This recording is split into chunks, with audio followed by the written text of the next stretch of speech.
in the long story that you just heard, there are two sentences that sum up what this story reveals to us about Jesus, what he should mean for our lives, and the marvelous hope that he gives us.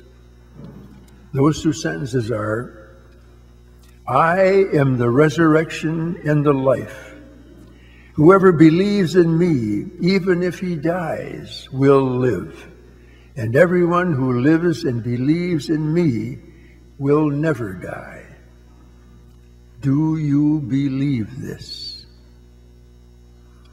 Lazarus becomes a symbol of what Jesus means, and Mary becomes a symbol of faith. Are you willing to reflect on these sentences for a few minutes? If you are, then think first about the words, whoever believes in me, even if he dies, will live.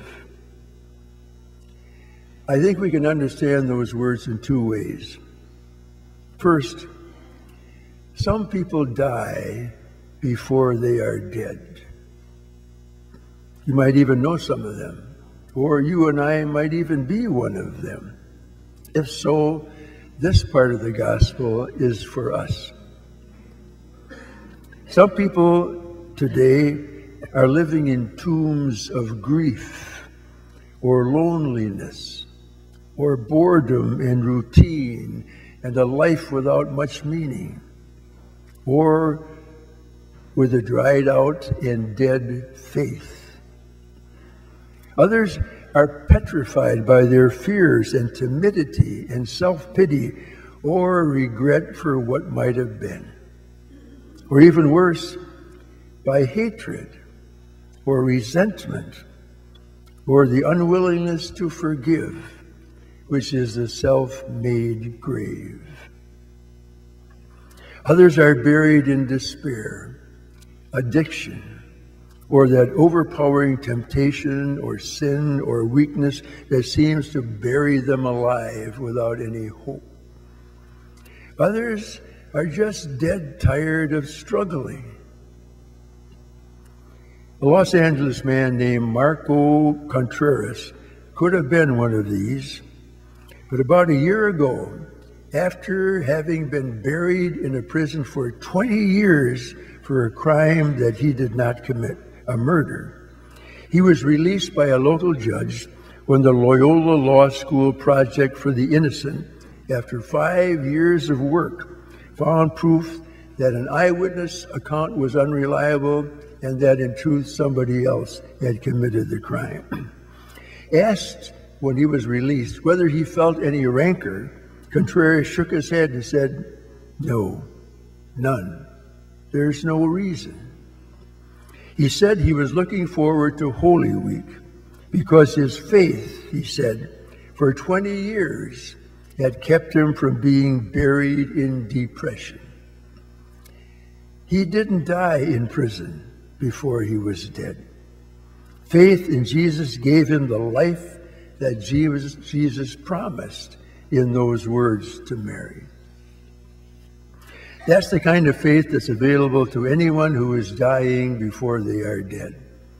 That is, if they believe, as Mary did, and let Jesus call them from their tombs as he did Lazarus. For the rest of us who hopefully die only when we are dead, there are these words. Whoever believes in me, even if he dies, will live. And everyone who lives and believes in me will never die. What Jesus meant is this. Whoever believes in him while we are still alive will be given by Jesus a vibrant and deep spiritual life that gives us strength and meaning, and not even physical death can take that away. That kind of spiritual life and faith in Jesus will never die out, but will continue into eternal life. These words have brought great comfort, not only to those who live this kind of faith-filled life, but also to those who mourn their dead, and to all of us who will someday face death. They are a promise that the tomb is a womb for those who believe, and we will never die. Never. What a marvelous hope that is. What a marvelous promise that is. Lazarus just got through the first half of it when he came from the tomb to live again. He would receive the second half when he would die again, but live forever. That's the kind of faith that was expressed by George Callahan, a pastor and a friend of that beloved football coach, Aaron Feiss, of that Parkland, Florida high school. Aaron was killed on Valentine's Day when he used his big body to protect his students. Callahan said at his funeral, "I called him the gentle giant. In fact, just before the service started, I received a phone call. It was from St. Peter," he said. St. Peter said they had to make the gates into heaven a little larger for Aaron to come in. He was a big man, and his heart was as big as his frame. The preface for our funeral mass puts it this way: Lord, for your faithful people, life is changed, not ended. When the body of our earthly dwelling lies in death, we gain an everlasting dwelling place in heaven. There was one final thing that Jesus said to Mary, and I think that Jesus says to each one of us today, and that is, do you believe? Do you believe that I am the resurrection and the life? It all depends on that.